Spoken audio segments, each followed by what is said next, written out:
Hello and welcome back. I am Margaret Esfahani and I am here with Sister Shireen from Brahma Kumaris. Welcome, Shireen. Hi, Margaret. We have been having a fantastic time talking about and participating in several of the exercises in Soul Fitness. In this particular episode, we're going to talk about cardio Soul Fitness. So please, Shireen, Cardio. get us pumped up and ready to go and ready to just get that cardio on a roll. So share with us a little bit about the importance of cardio in Soul Fitness. So when we talk about cardio, we mean heart. Yes. Right? And so, of course, we don't mean the physical heart, but we mean the inner heart, which is in the soul. Yes. The heart is in the soul. I'm not talking about the physical anatomy of the body, but the heart is in the soul. And when people talk about heart, I remember mentioning this, they talk about their feelings, they talk about, what's going on inside them, what is going on at the core of what's happening with them, all of that is heart. And so the first step, absolutely the first step, actually the question you asked is why cardio? Yes. Cardio is because if we do other exercises in Soul Fitness, but if we don't do cardio, then they just become an intellectual game. Okay, that's very interesting.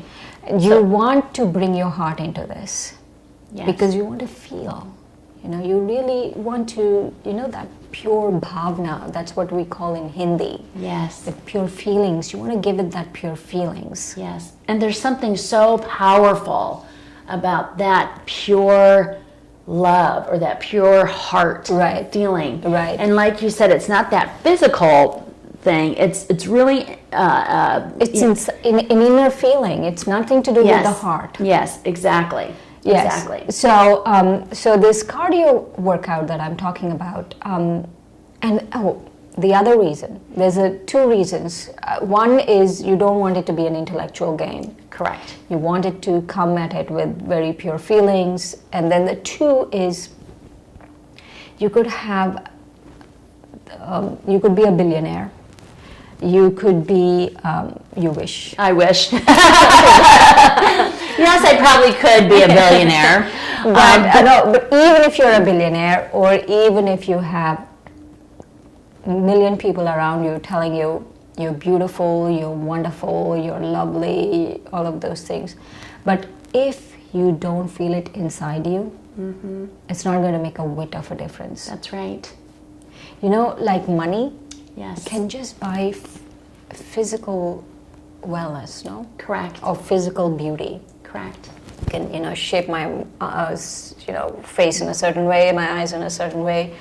And, in South Korea, I heard they do these extreme makeovers where, an interesting side note, I'm going totally off tangent here, but many people from China go to South Korea to get their face made up, and this is extreme face makeup. Right. That the plastic surgeon in South Korea, they have to give a note saying it's the same person in the passport photo. Oh my word! Yes, because of the drastic change. Drastic change. Right. Drastic change. Right. We do try to do so many things to ourselves physically, but then even with all of that, it doesn't make us feel better sometimes. It doesn't make us feel better. And this inner cardio workout is to really make you feel is important here, make you feel better. Okay.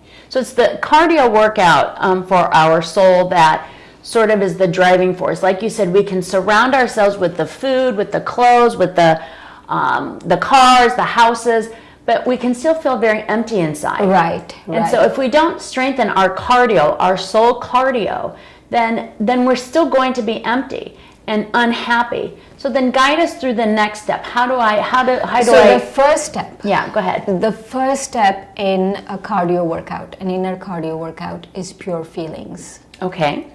And so let's do a meditation on pure feelings. Perfect. The reason why I picked pure feelings, one more little bit before we go into it. The reason why I picked pure feelings is whatever you hold in your heart, in the soul heart, whatever you hold in the soul heart, whatever your thoughts, that's what you will feel. So that's how you'll feel. Okay. And so when you have pure feelings, whether for yourself or for someone else, especially someone else, then that's how you will feel, because that's what you're holding. Yes. You cannot hold negative feelings and feel good. That is correct. That's true. And so it's for our own benefit that we have to do this. Well, let's do it. Okay. Please. Relax by breathing in and out deeply or watching your breath.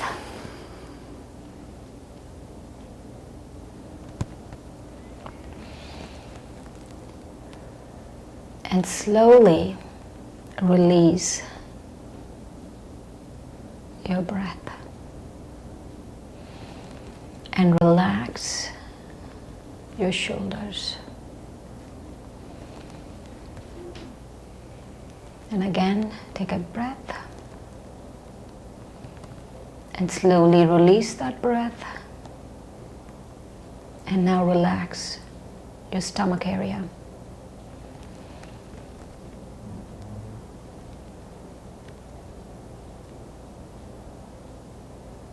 And now let's go back to this sentence.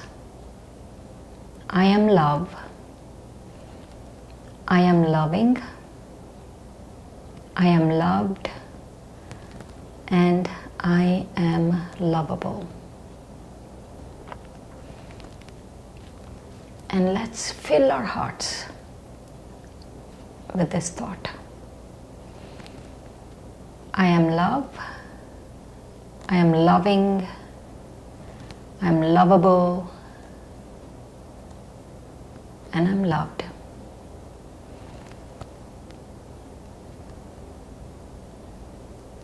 And now, give this thought, give this feeling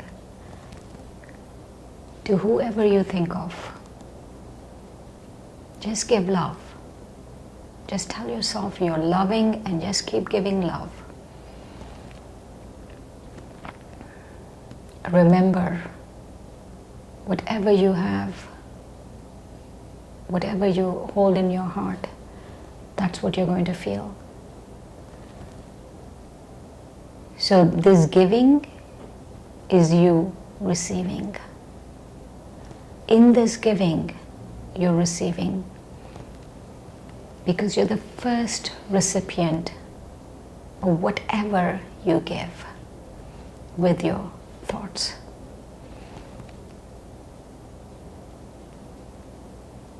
So hold pure feelings, really pure, good feelings for whoever is in your life right now.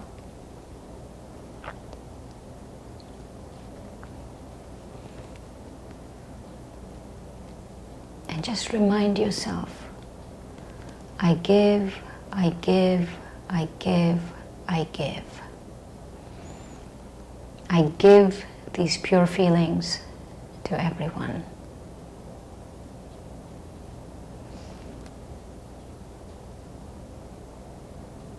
And your mantra for this is, when I give, I receive. In the giving is the receiving.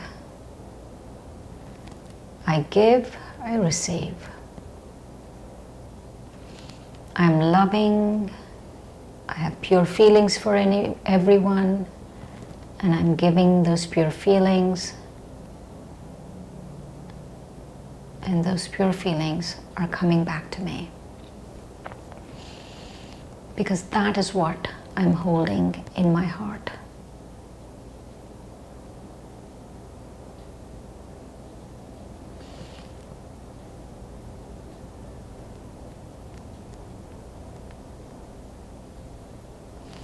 I am soul. I am love. I'm full of pure feelings, and I'm giving those to everyone around me.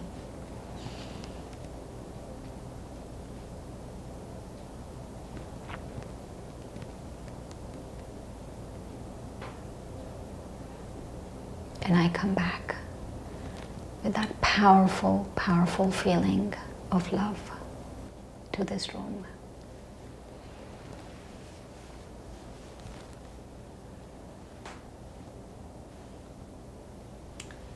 Truly beautiful, Shireen. Thank you so much. Every time I'm very lucky, along with all of you out there, that we get to experience such calm and powerful, truly, truly powerful peace.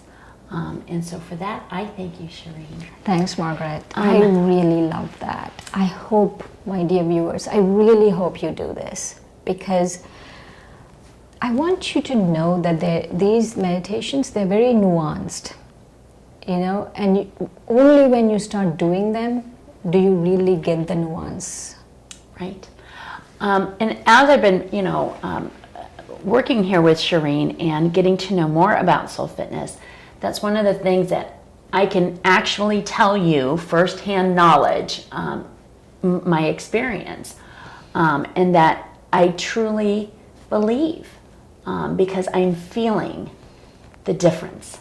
I am emotionally and spiritually intellectually feeling the difference in my attitude and in my, so I know your audience, our audience out there is also, so Shireen, you said a couple of really good things that that stuck in me during our meditation I'd like to ask you about. The first one you said was you, or I am the recipient, the first recipient. Yes. And I think that was really important for me as just a novice, a person trying to meditate and get in tune with my spirituality, that when I hold positive thoughts and I remember that I am the recipient. Right. Then that helps me stay positive and pure. Right. You know what happens is when I keep reminding myself, it's a reminder. And this exercise, I forgot to mention this, the most important thing. This is the first thing we have to do as soon as we wake up. Okay. And within 2 or 3 weeks of doing this exercise, you will see the difference. Because you start receiving, you're the first recipient, remember. And so you start receiving the benefits of this exercise right away. So Shireen, does it take the whole 5 minutes, or do I need to plan an extra 5 minutes before I wake up and say, okay, tomorrow I'm going to wake up at 5:55 instead of 6 a.m.? Or can I just shorten it and just use a certain caveat, if you will? In the beginning, I would suggest take 5 minutes. Okay. Take 5 minutes. And I want you to know that it's good to wake up early, and it's good to do this before you do anything else. But if you don't have time, do it in the shower. Perfect. I truly believe it can set the precedent for your day. Right. And so that, even like you said, if I overslept, or I hit the snooze and I didn't get up on time, and I don't have that extra 5 minutes, but you can still, while you're brushing your teeth or doing your hair, whatever, you can still repeat. Right. And so there are a few things that you have to remember in this exercise. And the first one is that you're the first recipient of all of the good wishes and pure feelings you send out. Very good. And that you keep holding them. Whatever you hold inside you, inside your heart, that's the way you're going to feel. Mm-hmm. If you're going to hold revenge for someone, that's the way you're going to feel. Right.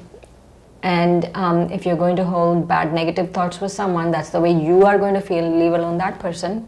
Right. And so that's the second one you have to remember. And the third one you have to remember is that that inherently I'm giving. We are generous people. Right. And we can give with our thoughts. Yes. It's not like every time I have to go somewhere, I have to bring a material thing. Right. We can give with our thoughts, and with our soul we can give. Right. Especially in today's day and age, where we have so many things. Yes. Our houses are filled with so many things. Yes. And so the best gift is to give these pure feelings. I think that is a fantastic way to end our session today, knowing that we can give in a spiritual sense and strengthen our soul in the process. Thank you, Shireen. Thanks, Margaret. You're welcome.